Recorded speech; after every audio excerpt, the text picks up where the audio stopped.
From every strand on the line of your reel, to the rods, to the anglers, to the lures on the end of your hook, let's talk about those big bass here on Co-Angler's Corner with your hosts, Rob Welch and John Stoudinger. How y'all are? Hey, Cajun Rob hanging out with you, and we got a lovely young lady, Miss Weslie Gray. You want to introduce yourself to everybody in the audience there? Absolutely. Hey, everybody. I am Weslie Gray. I'm a kayak angler from Huntsville, Texas, and I'm super excited to be on the show on the Co-Angler's Corner. I've only been a co-angler one time, so I'm kind of excited about being here. I think it's going to be a good time. Oh, yeah. See, I'm opposite. I've always been a co-angler, and I just got into kayaking into last summer, and I love it. Oh, I love cool. it. I love it. Well, how are you liking that? How's the kayak world treating you? Love it. Because really? Where I work at, like Monday's our busiest day. Friday we get off early, and there's like a big lake 5 minutes away, Cedar Creek, and I'll throw my kayak in the back of the truck, and Friday I'm at the lake. So yeah, very cool. What kind of kayak do you have? I got a little Moken 12.5. I actually bought it from a guy at work, and it was like almost brand new, and he gave me a good price on it, and man, I love that thing. There you go. I'm already planning to get a second one. So well, there you go. But yeah, and a couple things I didn't realize kayaking is, I know you could get more shallow, and this lake's full of like weeds and grass and standing timber, and even still that you're like pinball machine, you're bouncing around the logs, and but I always come back with more lures than what I start with, because I get lures that stuck in a tree where nobody can get to, or on the bank. I thought, well, that's pretty dang cool. So, yeah, they gave up on that one. Yep. Yeah, they couldn't get there because it's too shallow, or rocks, or the cover. But that's pretty cool. I didn't realize that. But yeah, I love it. I mean, getting out in we had a guest, Roy Widgeon, who's a Kayak Magazine, and he explained it the best I've heard. He says it's like you're on a motorcycle, but you're on water, talking about kayaking. It's pretty accurate. That's a pretty good way to put it, I think. Yeah. Yeah, but I've really enjoyed it, and man, it's a little different casting and stuff, but man, I like it because you just glide, and it's you're just out there by yourself, just cruising around. So yeah. But what got you into fishing? First starting out, how'd you get the bug for fishing? Yeah, so I mean, like I was saying in pre-show, I kind of grew up fishing. I don't ever remember not fishing, so I couldn't tell you the first time I ever went because I was so little. I don't think I remember.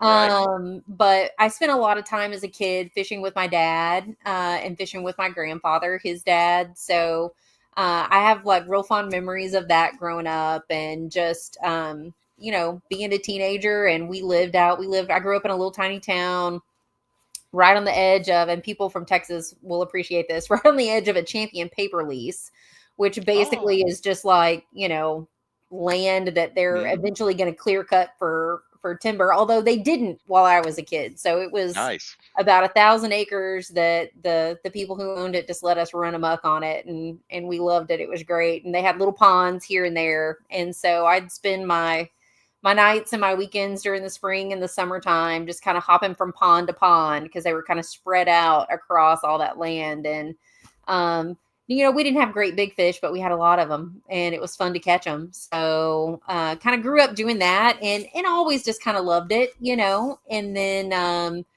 probably about 2021, 2022, I picked up kayak fishing. I had done some saltwater tournament stuff with my boyfriend, which was a lot of fun. And, I kind of thought, well, how could I fish bass tournaments? Like, I like bass fishing. How could I do that? And, I never had a great desire to have a boat, like like a bass boat, what everybody thinks of, the big glitter rocket. Like, I never had a great desire to have one of those, because I have had one in the past. And it's a lot of work. It's a lot of maintenance, and I don't have a place to store it. And I just kind of thought, well, maybe I'll get a kayak. And so I got a kayak and started fishing tournaments, and I've never looked back. So yeah, it's been a lot of fun. It's been a wild ride. Oh yeah, definitely. I'm kind of just starting out in the kayak. Like I said, we was talking earlier, I went from being a co-angler for a long time, so I just got into kayaking into last summer, and I'm about to ready to do my first tournament. I've got to where I'm comfortable, and I got lucky. There was a local lake here in town that's like a no wake, so even with the Oh boat yeah, like and electric only lake. yeah, Yeah. and they got a little place here in Berea where I live, and Hmm. this is Richmond, and you could rent kayaks. And I said, well, I'm gonna rent one and see if I can handle it. I don't go swimming, dump myself out, and I like rented half a day and I paddled all over the lake. I can do this, and Hmm.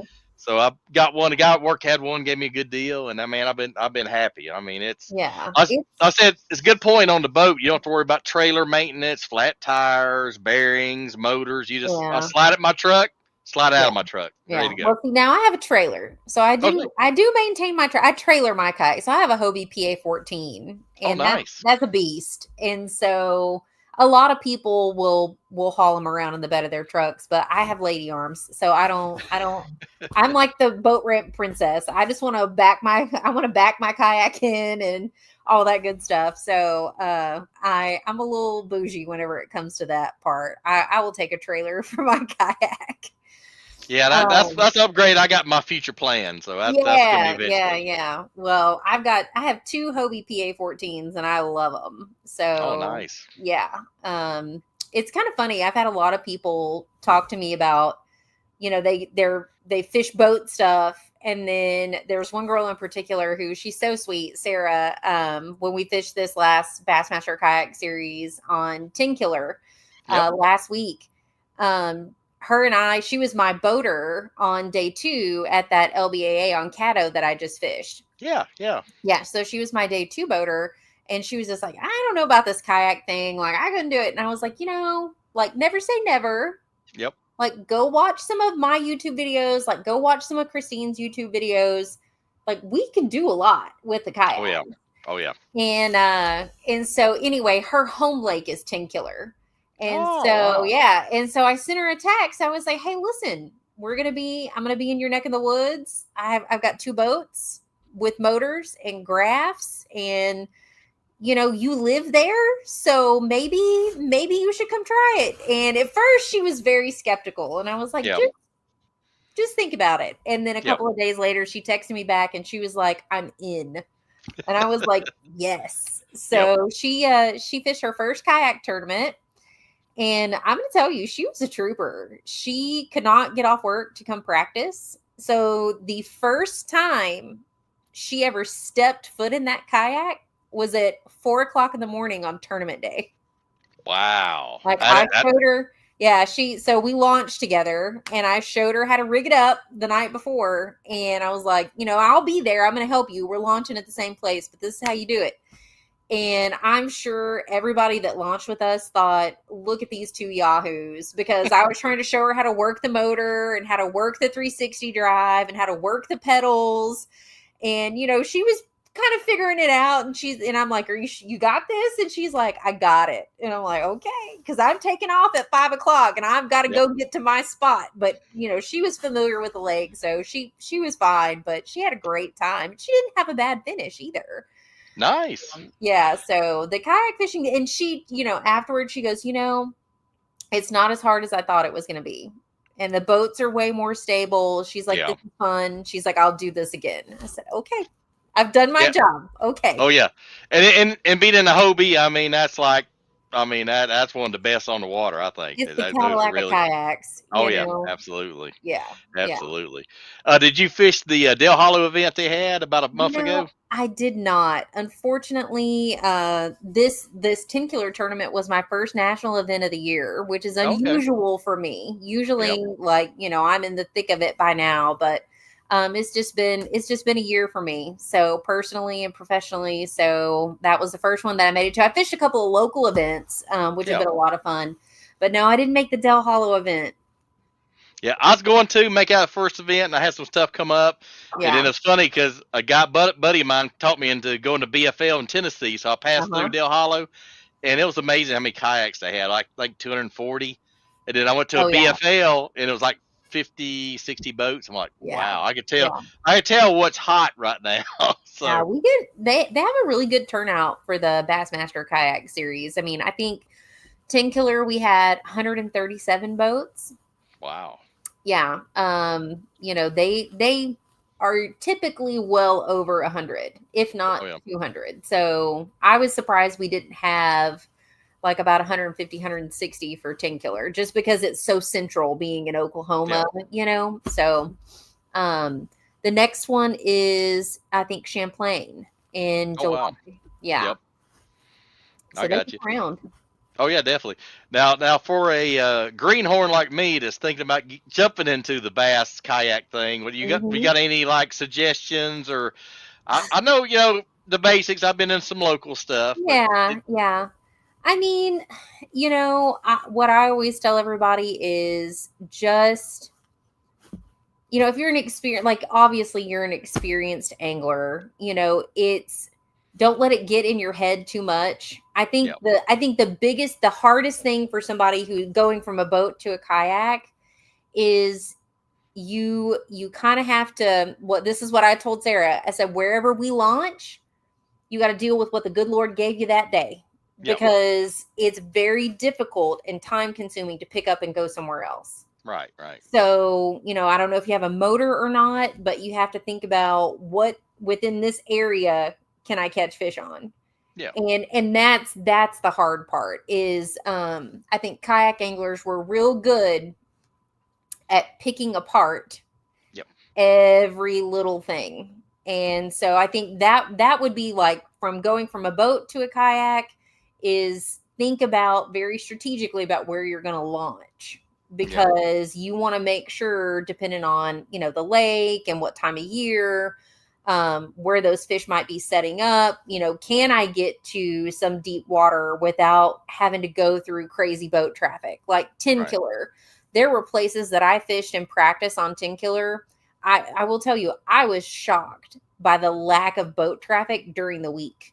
Oh yeah, I mean, it was I motored from one side of the lake to the other 2 or 3 times in one day. And it was like glass, oh hardly any wow, wind.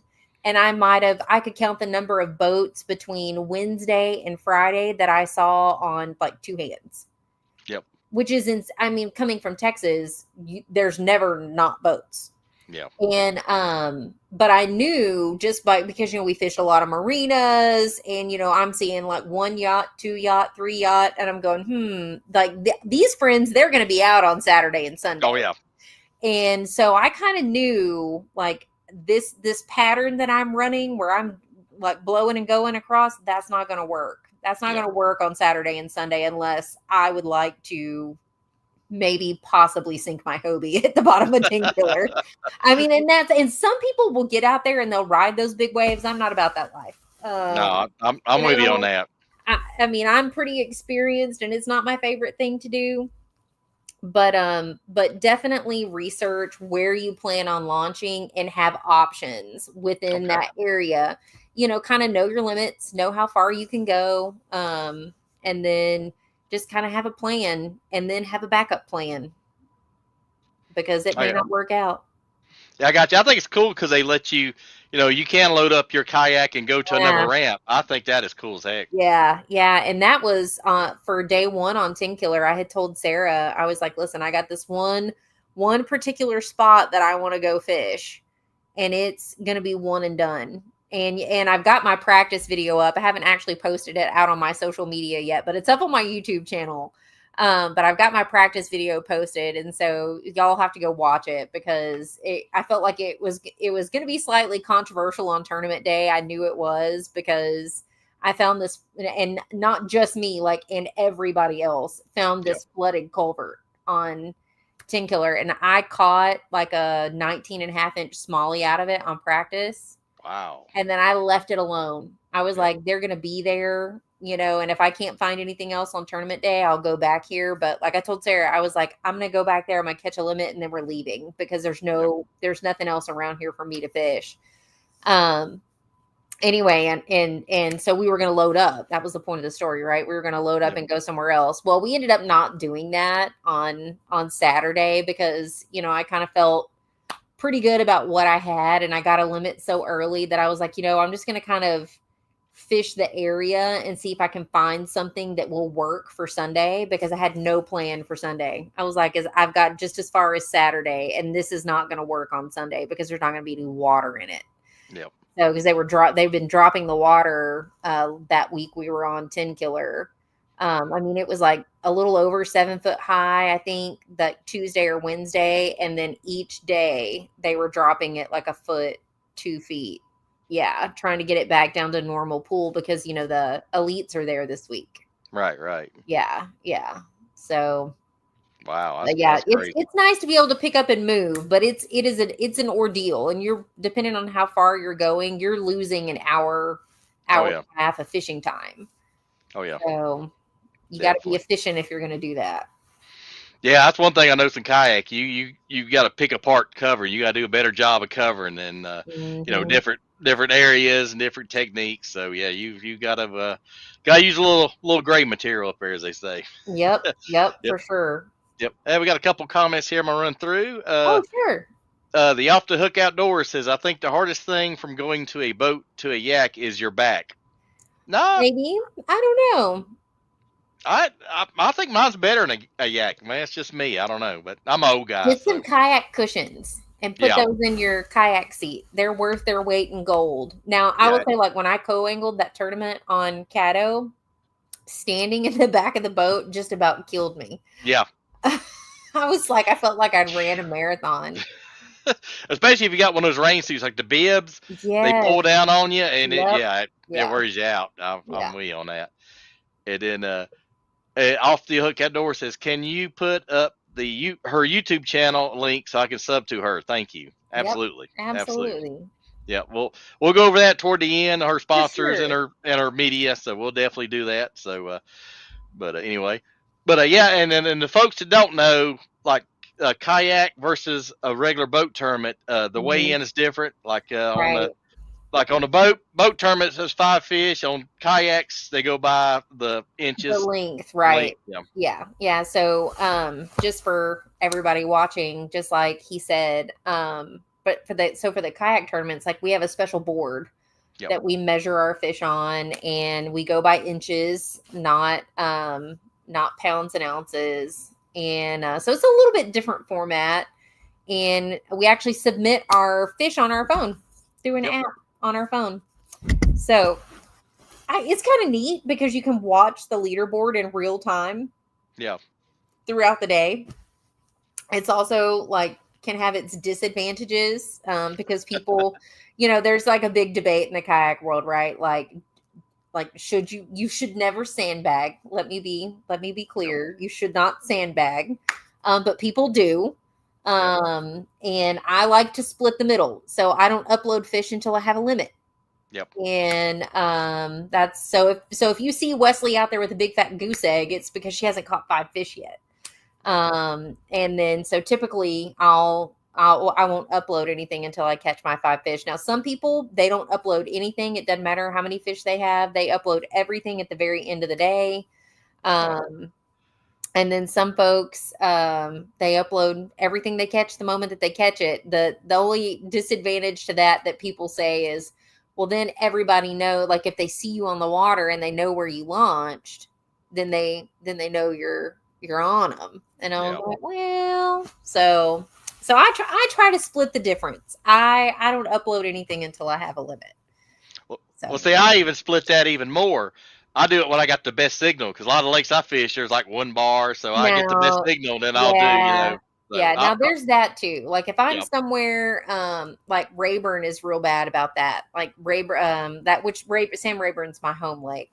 okay. It does not. You've got little bitty spots on the lake. Like I have pins marked on the map where it's like I get 2 bars here, 3 bars here. Oh heck, Yeah, and so like I'm like, okay, I got to go to my spot where I can upload my fish, and so then I'm uploading every chance I have because with the kayak tournaments, typically after lines out, you have a certain amount of time to submit your fish, and if you don't submit them, that's like not going to the weigh-in. yeah, They don't count. So yeah, some lakes that's tough, and then I'm uploading all the time. I'm like, I don't yeah, care. You know where I caught them, it doesn't matter. It's fine. yeah. That's how Dell Hollow is. There's dead Not good zones service. everywhere. Yeah. Yeah, definitely, Yeah. definitely. But hey, we got John in. He got his signal and everything fixed, so we'll bring him up. Oh, sweet. Yep. So I think I can get him up here. but he'll be up here in just a second. All Well, right. I hear the voice. Yep. I see you, but I don't see you on the screen yet. So. Yeah, I'm trying to click it and it says remove. So. Oh yeah, I know that's weird. Add the stage. Try it again. It's not letting me do it. It's not letting me click. Well, you'll be the voice from the sky then. There we go. All right. What I'll do is I'll step back out and try to come back in. Okay. All right. We got you. I'll just shoot right up. Okay, I got you. All right. All right. Got you, man. But yeah, I mean, I think the future of fishing is going to be the leaderboard style. I'll do Bass Nation tournaments, Motor Co, and they use that, but they use it still with the weight format. So yeah. But I think for conservation and all that, I think that's the best route. And I think there's two separate platforms on that now, so I think that's going to be the future. Yeah, and I don't have enough experience doing boat tournaments to have a very informed opinion on it. Right. But my very limited experience at Caddo, I was, and this is not like, it was a great tournament. Travis does a great job. Yeah. So this isn't anything negative about LBA at all. I think this is just, and somebody can tell me because Weslie just doesn't know. We had to kind of do like a weird thing with the weigh-in because they let us trailer for that tournament because of the weather. Yeah. So we didn't go out of all the same launch, but we had to come weigh in at the same place, right? So we had to transport our fish. Yep. And there were and Caddo is a slot limit. So you can only bring in fish over 18. Yep. And maybe, I think it had to be over 18 because the slot's 14 to 18 and you couldn't have any fish in possession I'm pretty sure it's under 18 inches. Okay. And so when we would go release our fish, for those of us that were lucky enough to bring ones in over 18, I couldn't tell you how many dead fish there were. Yeah. That we released. And I just felt so awful. And thankfully there was a guy there grabbing them up, cleaning them. And I was like, well, I mean, it happens. And they'll usually have a guy on the BFLs I fish, they'll have a guy that's, trying to fizz them. And they do a good job. He does a good job on getting that. Yeah. And so that part hurt my heart a little bit because it's like, oh, I love this lake. Yep. And there's all these big fish and that was a little tough, but I think that was also a unique circumstance too. But it is. It is. You get on kind of weird stuff having tournaments. Like I fished Ohio River and it was like the water was so high it was over the courtesy dock, so we had to go down to the floating restaurant down the way, but it happens. So anyway, hey, we got John on the board now. He's up with us. So hey, John. Hello. How are you? I apologize. No, you're fine, man. How's it going? Not too bad. Good. We're gonna have to do this more often. Well, maybe not me showing up 20 minutes late, but I thought I was 30 minutes late, but I ended up being 30 minutes early. So yes, no, you're good. You're good. You're good. But yeah, I mean, I think the kayak, I mean, like I said, I mean, it's really blowing up. And I remember during COVID, it blew up because I had a buddy or Cabela's, and they'd get a load of kayaks in during COVID, and like within a day or two, they was gone. Yep. And then I'd go out to the local lake, and you just see a sea of kayaks. It's cool because they had families, kids had their own kayaks, mom and dad had their own. It was pretty cool. So yeah. I mean, and that's that honestly, that's kind of I had so much not I want to say extra time because I was still working, but I worked remote for over a year and, and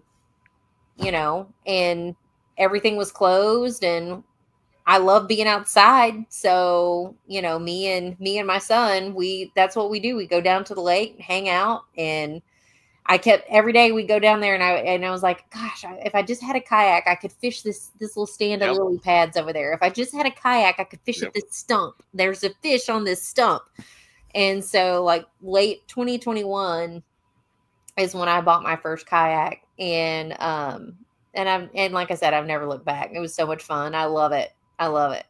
Oh yeah, yeah. I'm the same way since last summer. I mean, every week seems like I got it in my truck and I'm going somewhere. So I Yeah. mean, it's. I mean, you can launch so many. I mean, I've been beside a road and launch off the side of the road and park my truck and walk back. So a lot of options there. Yep, for sure. For sure, for sure. Yep. Yeah, I'm looking into getting one. Well, listen, I'm a Hobie gal, so look at getting you a Hobie. Yep. They are the best. I mean, they do have the best platform, I think. Yeah, yeah. They're the Cadillac for sure. Absolutely. Now, what kind of motor and graphs are you running on yours? So I for motors, I run Newport Vessels motors, and they make a couple of different options. Their two most popular ones are going to be the NK180 Pro, Yep. and then they have the NK300. So the NK180 is a little bit, it's their smaller kayak outboard, so they're electric outboard motors. That's a question we get asked a lot. Like, were they like trolling motors? Newport does make trolling motors. These are not. These are stern mount electric outboard motors. And so I have both. I ran the NK180 for probably 2 years, and then this year I started running the NK300. And I mean, I love them. The NK300's it's very efficient. So I like to move around a lot, and I like to do that as quickly as possible. And so that's one reason why I like the NK300 a lot. So they're great. Great motors, great company too. And then graphs, I've actually done a little bit of everything. Last year and this year I'm running Garmin. Okay. And so I started running dual graphs last year, so I could run live scope on one, and then like my maps and stuff and whatnot on the other. And now, like, but I'm not a huge live scope person. Like, Yep. I'm just not that good at it. I'm just gonna be honest. I'm just not that good at it. I'm working on it, but I'm just not that good at it. Yeah, it's a science on its own. It is, and I know it's very controversial, and everybody has an opinion on it. And all I can say is, fish however you want, Yep. do whatever you want. Whatever makes you happy, go with God. Like, I'm happy for you. You don't want to fish with it, don't fish with it. You want it. That's the only thing you want to fish with. Great. Like, I love that for you. So, so I've ran Lowrance before, and I've run Humminbird. So far Garmin's my favorite. I like it. So it's good stuff. But I mean, they all have pros and cons. Like, they're all very good at something, and then maybe not so good at something else. So I got you. Yeah. Got a quick comment in. This is from the real Elo Fishing. He says, I'm new to kayak tournament fishing. Started fishing last year, so still learning. Best advice for a newbie. Best advice for a newbie. Oh goodness. I'm trying to think, like, back to like my first couple of kayak tournaments and like what I wish I had known. Yep.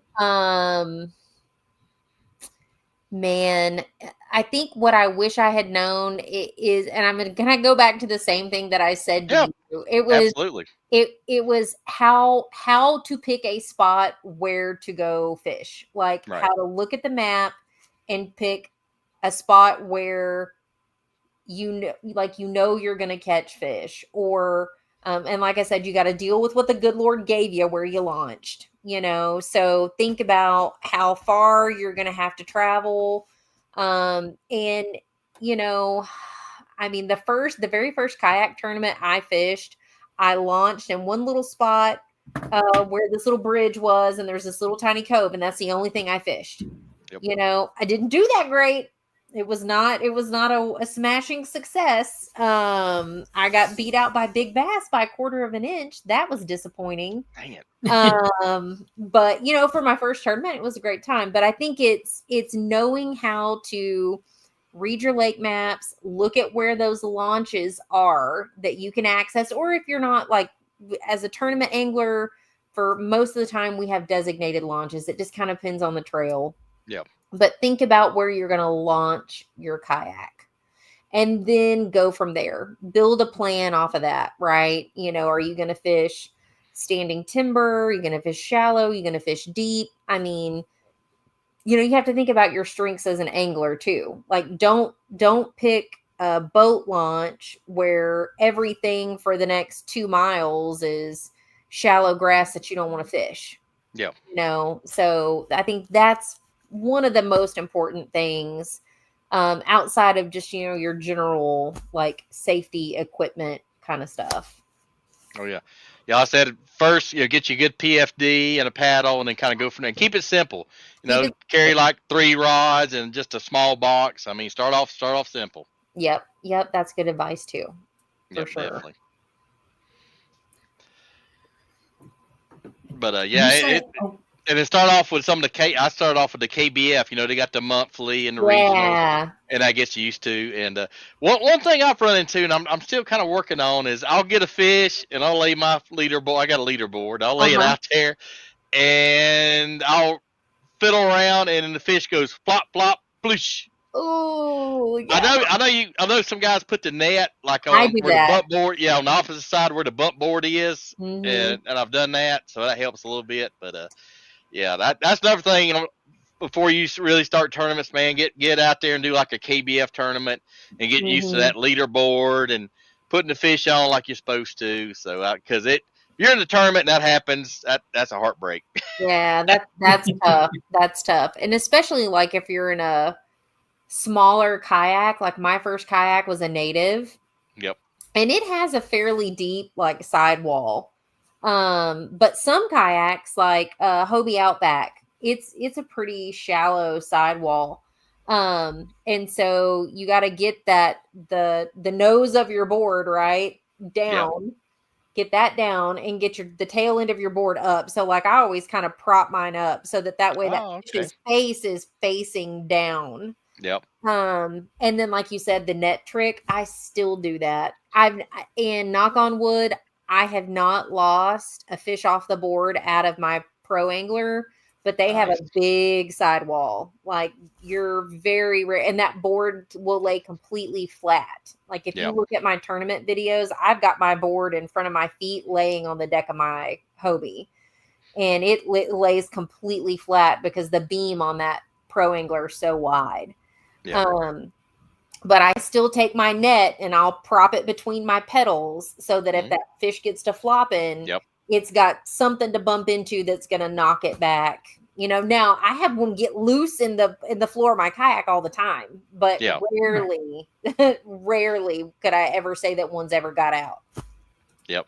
I'm working, and he said, happened to me last week. Hey, don't feel bad, buddy. I've had 2 this year do it, and one was pretty good size, so it happens.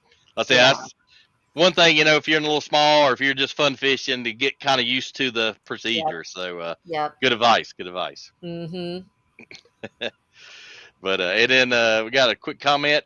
Top Shelf Fishing says, hey y'all. How's it going, Top Shelf? What's up? All right. But go ahead, John, if you got anything. I'm kind of lost here because I missed half the show. I don't want to. If I ask you a question that you've already answered, you could skip I'm gonna it. Okay. Plug my laptop in real quick. Go ahead. No, you go ahead. You good? You thought I would have. You would have thought I would be prepared. There we go. No, you're good. You're good. All right. Sorry, John. What was your question? No, you're fine. With your fishing style, you said you're not a forward-facing sonar. So, how important are electronics to you on your kayak? Oh man, listen, y'all don't laugh at me. I mean, they're important. Okay. Yeah. Half the time I'm just trying to figure out what I'm doing. I'm not even gonna lie. Me too. I think that I would tell you guys the very first time I ever took my native kayak out, like I just took it out on the water on Lake Conroe. I was putting in, and there was about 3 or 4 guys coming off of the water on kayaks, and they had all these graphs on their boat, and I just thought that was the dumbest thing I'd ever seen. Okay. And then about a week before my first tournament, I was like, I have to have this. I have to have this now. And so I put that Humminbird Helix on my kayak, and then I went, okay, I might be a believer. This is not bad. I don't hate this. I think that for the most part, for me, I'm using it for a couple of very simple strategic things: water depth, water temperature. Yep. And I love me some side scan. Like, where's that pile of rocks at? Yep. Where is this, where is that log, and then, I'll mark that stuff and I'll come back to it. But now over the years, I will say, like, I've evolved how I use my electronics because I have gotten better at it. But a lot of times I'm using the mapping for the kayak stuff. So I can kind of, I do a lot of that homework before I ever even get on the water though. And I don't know really how different that is on the boat world. I mean, I know y'all are doing your homework too, but I mean, like, I'm looking at Navionics and I'm marking, I'm like, okay. And then I'm finding it on Google Maps on my phone and going, that point's right here. And I'm marking it on my phone. And then I go get in my boat and I'm like looking at my phone, looking at my boat. And I'm like, oh, okay, yeah, that we're in the right place. And so, I mean, I think it's important, but I think that there are a lot of people, and I don't know about the boat world, but in the kayak world, there are a lot of people who are very successful without it. Yeah. Russ Snyder's. Russ, Drew, Jordan Marshall. I mean, 3 names that come to the top of my mind. These guys, they're great without it, and they have a particular way that they like to fish. So, and I love to fish shallow water. Like, this is great. Like, I love it. I don't need fancy electronics to fish shallow water, Now, I do think that it's important to be well-rounded. Yep. And, like, there are some lakes, I mean, Tenkiller, it's a highland reservoir with deep, deep water. It is not my comfort zone at all. I mean, if the water's more than 10 feet deep, I'm going, drop shot? Like, is this what we do here? Like, what are we doing? Yep. And so it's hard for me because I'm not that great at it. But while I was in Oklahoma, I don't know if you guys have ever been to Pumpback Lake. Have you ever I've heard about it. I've heard about it. I've never been there. So I scooted over there for a little while, and Pumpback gets to be like, it's like 140, 150 feet deep in places, just crazy. Yeah. And I found some fish stacked up on some rocks on a point, and I went, I'm gonna catch this on live scope. Yep. And just sat there for like 2 hours. Now I finally caught one. It's not a bass, but I mean, nice trout. It was a crappie. Okay. Oh, hey. Yeah. So I finally did catch a bass that was like this big.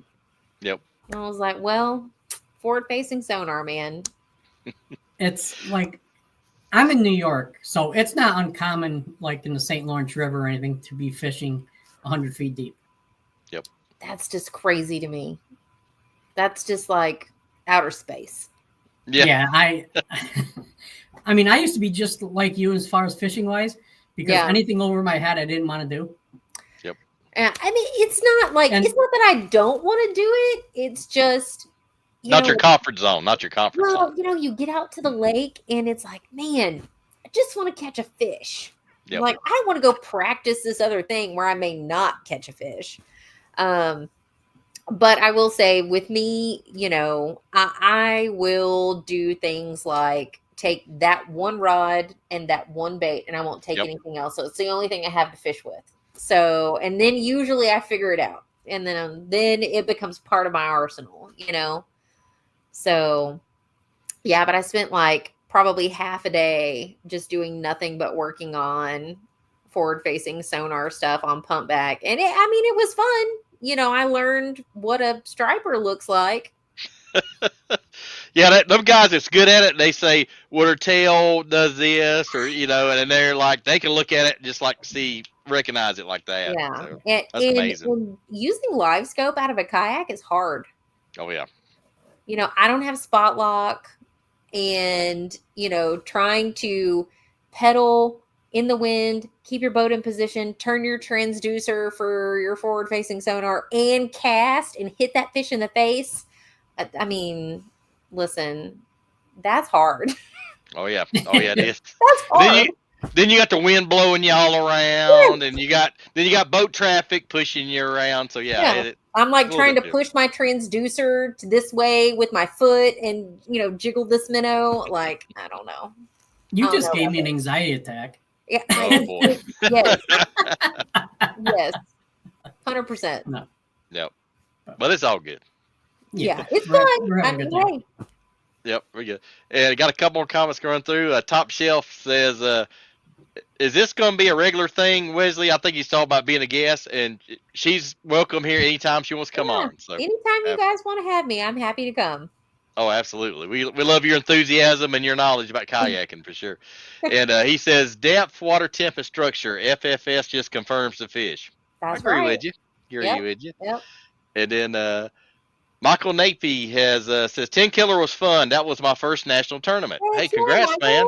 Awesome. Yeah, man. Congratulations. Congrats, man. That's a huge step, man. I'm gonna get there with you. Oh, I know Steven. Hey. Hey, thanks for tuning in, Steven. Appreciate you, man. But yeah, I know a lot of the guys talking about crappie. I fished with some guys on the Toyota series, and and some young guys that's really good at live scope. And I said, now how did you get like really good? And both the guys I was with said, I go crappie fishing in the off season, and it said the crappie, I guess you have to get like real precise, get like right above them, right on them to get them to bite. So that's how they got good at it. Yeah. Well, that crappie that I caught, the moment that like, the fish is here, my bait's coming down, and I was like, ooh, and I start to swim the bait away from it, and it grabs it. And as soon as I set the hook and it turned, like the way it angled that it turned in my transducer, I could see the fins, and I was like, that's not a bass. I get it reeled in, right? Because I just know I'm right. And I get it reeled in, and I was like, but it was a big crappie. And I was like, God, okay, we're putting you back. I'm not cleaning fish tonight. We're putting you back. Yeah, I hear you. We do have a comment that accidentally got skipped over. It's from James Haverly. Anytime you want to go back to Pumper Jack, he can help you out. Heck yeah. Because I'll have to go back and look at the video footage of it. I lost a giant largemouth on a mag draft. At Pumpback. Oh, it was heartbreaking. I mean, like earlier you were talking about, you had a largie come up and pop that drop shot hook, like get acrobatic. Man, this largemouth, I thought it was a smallmouth the way that it just freight trained that mag draft. And I'm like, yes. And then I felt it start to swim up, and I'm trying to pull the rod down, and I'm like, it's just too big. And I'm like, no. And it launches like Shamu and just spit that, mag draft goes to the left, bass does the somersault to the right. I mean, I feel like it was a giant, but I'm gonna use my video footage to confirm, but there you go. I haven't looked at it yet, but we're gonna pretend until then it was a giant. Nobody ever loses a small fish. No. That's true. No. That's true. Never. Very, very true. Never. But that mag draft is a beast of a lure. I fished a big bass tour one time in Guntersville with one buddy. That's all he fishes. And I think I caught like a 4.8 and went and waded in and like finished 6 for the hour and almost paid for my whole tournament. So yeah.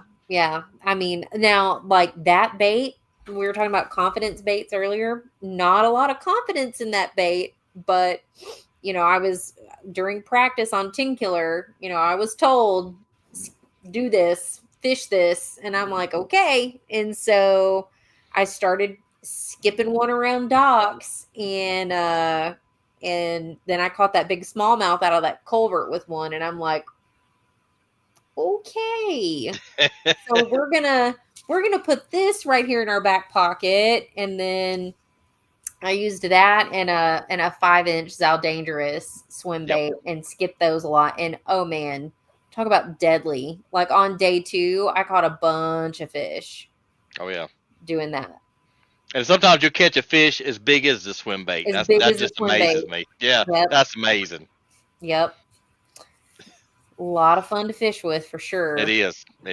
Yeah, I think the first time I seen one, I was a marshal at a Bass Open right here in Tennessee at Douglas, and guy I was fishing with was fishing a dock with one, and it's like when he first come out, he says, "Oh man, look at this!" And he was swimming it out of the dock, and this like 4-pounder was like sharking it, following it, and he stopped it and he jerked it, and that thing just crushed it. Boom! And it was like, that was impressive. Yeah, it's pretty crazy. Yep, it was. It did. Got a comment real quick from the real Elo Fish. It says, "Post it." I'm sure she will. She will. We're going to. Yep. I've been trying to get through all my tournament footage, and I'm getting ready for a float trip coming up this weekend. So. Oh, nice. I've been a little bit all over the place this week. I hadn't got all the videos up that I wanted to get up, but we'll get them there. Yeah, float trip. That's how I started out. I float trip in a canoe my uncle had, and I float down the, how it kind of snakes around, and I'd have my buddy's truck at the other end, and we'd load up and go. But that was a lot of fun. Yeah, me and a girlfriend of mine are gonna do like a 20-mile float on the Brazos.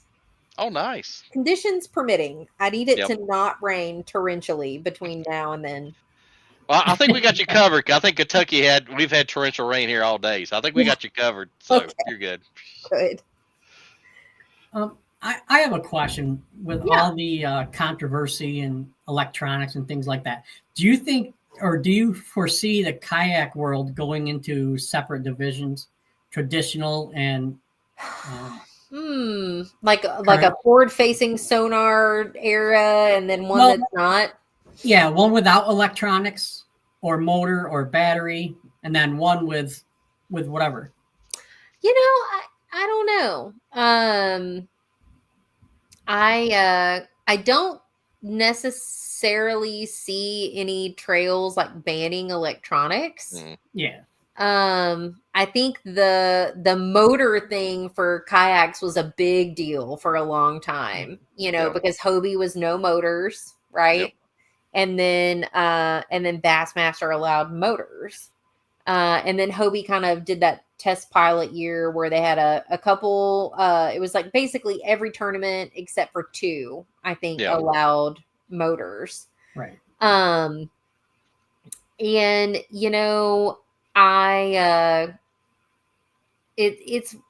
I think the kayak world is maybe, I like to think that we're so different than the boat world. I don't know. Like a little more laid back, it's more laid back kind of vibe. I agree with you. I mean, like if you look at like Drew Gregory's series, that kayak adventure series tournament trail that he started. And if you guys don't know about that, you should go check it out. It's kind of cool. I haven't got to fish one yet, but it's a cool concept. It's you can have a motor or no motor, and you can launch kind of wherever as long as it's public. And they've got different like divisions that you can enter, right? So you can enter like the micro bag where you're trying to have the smallest 5 fish limit.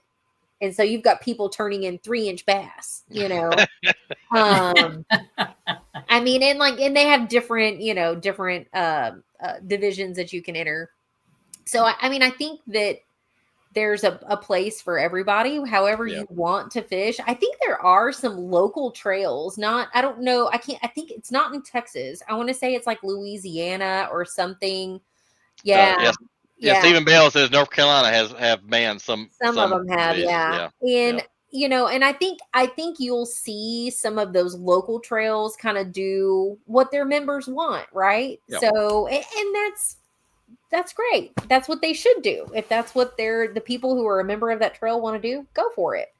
As far as like the national like Bassmaster Kayak Series, I don't know. I don't know what they're going to do, because I think that they will kind of shadow what the boat world does. Yep. So if like, what is it? MLF went where they can have like so many periods a day. Right. Yeah. One period. Yep. Yeah. So, maybe, I don't know, maybe Bassmaster next year does some tournaments with and some tournaments without forward facing sonar. I don't know. But I could see like the kayak series maybe shadowing what the boat world does, but I don't think that it's going to be anything like earth shattering. Yeah. That Well, would be my hope. I noticed bass kind of schedules turns like Sabine River. I mean, it's a shallow river, muddy river, so it didn't really play that much. I think Yeah. scheduling wise, they'll do some stuff like that. But Yeah, we'll see. and I mean with the kayak stuff, this is what's hard. And maybe they would have to make us do what MLF does. You can't just take that stuff off your boat. No. Like you can't just I can't just take my forward facing sonar transducer off my boat and there's no Marshall. Yep. You know, and I know like MLF they've got this like contraption, right, that they lock Yeah. up their transducer with. I mean, yeah, they could make us do that, but there's no way for them to police whether or not the person is doing it or not. Yeah. And I think that's where, you know, it gets hard for kayakers to do exactly what the boat world is doing.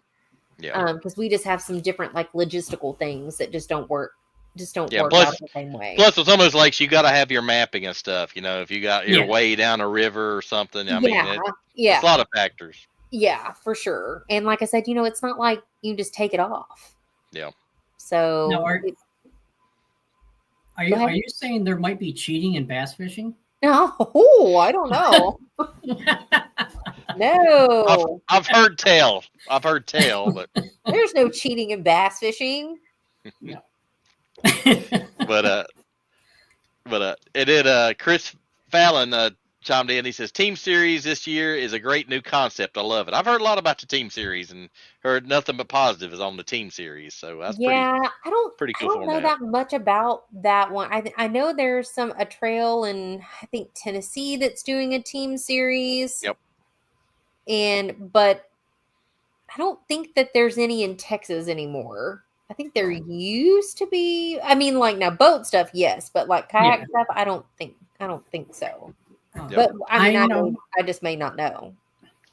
I know the American Angler Outdoors Network has started up some kayak tournaments stuff. Okay, and that's one of the things that he has talked about doing. Okay, tournament. Okay, like you would get paired with somebody in a different state, like someone from New York and Texas. You know, maybe that way. Yeah. Okay. It's cool format. That's interesting. Yep. Now, I got a quick question from Simply Fishing. He says, in the next few years, do you think we'll see some live coverage on the kayak side? Ooh, you know, I've had some conversations with some folks about that. Like, how would we do that? How would you make that happen? I think it's a possibility. I think that what is going to have to happen is some kayak anglers are going to have to do it on their own first to kind of show, like, this is what the day might look like. And then, like, say, for example, Bassmaster wants to have the top 10 in the kayak series have live coverage. I think what they would have to do, or say it's top 5, they would have to provide the equipment to that angler for them to be able to do that and for it to be reliable. And the reason is because like some people, not everybody runs GoPros. Yep. And you can't like live stream from a GoPro without access to the internet. Yep. And so then you're live streaming from your phone, which you have to upload your fish. So like you'd have to stop the stream to upload your fish and then get back on, you know, if you're talking about using your phone.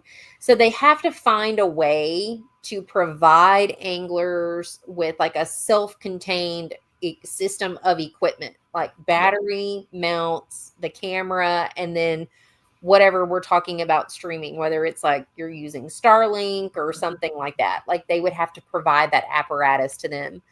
And then it gets tricky, right? Because every kayak is different and it's so small, you know, that it's where do we put this mount and battery and all that kind of stuff. So I think I think it's a possibility for the future. It's just going to be a little bit of figuring out how do we do this logistically. Yep. You know. And Christine Fisher did a good job. I mean, I think she had a lot of her footage from her win. So I think, anglers like that is really going to open people's eyes. Hey, that's pretty cool. Yep, for sure. Yep. I've been in talks with Al, with the American Angler Outdoors Network, and we have a way to do it. So we're just waiting for the right. We want to do a test run on it before we shoot it out there for everybody. Yeah. Well, that's cool. That's great. Yeah, we figured it out, and well, I shouldn't say we. He figured it out. It was my idea. He had the brains. Yeah. So yeah, we've been talking about it, and we're hoping that we can next year roll something like that out. Okay. Absolutely. And then Top Shelf Fishing says Gene rigged up a Starlink and streamed a whole tournament day. Yeah. Pretty cool. Hats off. He did that at Caddo and Bistineau last year. Oh, nice. Yeah. That's and awesome. it worked pretty well from what I heard. I hadn't watched any of the footage or anything, but I heard that it worked well for him. But that's a lot of pre-planning. You know. Definitely, that's pretty cool. But like I said, I was right. See, time flies. We're at 56 minutes, and we want to give you some time to thank your sponsors and people who's helped you out on the way. So we're going to let you have the floor for here about 5 minutes. Sure. So go ahead. Go ahead. Floor's yours. Okay. Well, first of all, thanks for having me on. This has been a lot of fun. So anytime you need a guest, I'm always happy to hop on with you guys. This has been fun. I work with a lot of great companies. I'm very, very fortunate. So Newport is a company I work with. I work with Hobie, AFCO, Mariner Sales out of Dallas, Yamamoto Fishing, Bill Lewis Outdoors, Buckeye Lures are all great companies that I work with. And recently they acquired Dobbins. And so I've worked with Dobbins for probably the last 2 or 3 years. So yeah, I'm fortunate. I've got a lot of great sponsors that I work with. AFCO, I'm sure I'm leaving some people out, but, a lot of fun. I love the kayak fishing thing, and maybe one day I'll get into boats, but I like my kayak for right now. And thanks again for having me on. This has been a lot of fun. Absolutely. And you're having way too much fun in that kayak. So I agree with you on that. Yeah. Way too much fun in that kayak. Absolutely, but I think we're going to see kayak industry growing and grow, because every Bassmaster Classic I go to, like the Bass Expo, there's a bigger and bigger kayak section every time I go. Yep, for sure. Well, that's the way we want it. Absolutely. It's amazing some of the stuff they've come out with. I mean, the kayaks themselves and the accessories. I mean, it's just amazing. There's a big market out there. Oh, absolutely. But we appreciate you having on, and thanks for everybody for chiming in, commenting, and subscribing. And for folks, one more time, going back out, where can they find you on your social media platforms? So everybody can find me at just Weslie Gray Fishing. So I only have one account on every platform. So they all have the same name. So just search Weslie Gray Fishing and you'll find my Facebook, my Instagram, YouTube, and my TikTok. Outstanding. Yeah, definitely look her up, and I look forward to seeing that big fish get off, because I didn't get a chance to film mine, and so I can relive that moment. There you go. I'll get it posted. All right, cool deal. Well, Weslie, again, thank you for coming on, and hang around for a minute after the show, and we'll talk a little bit. But sure. Thanks for coming on. Thanks for everybody tuning in. You got anything else, John, going out the door? Not until tomorrow, because what I'll do is I'll rewatch the show so I don't ask the same questions over. No, you're good. All right. But all right. Well, thanks again, Weslie, and thanks everybody. And everybody have a good night, and we'll catch you tomorrow night. We have a good guest on tomorrow night, I hear. So y'all tune in tomorrow night. All right. Everybody, peace out. Have a good night. Bye. All right. See you. Bye. All right.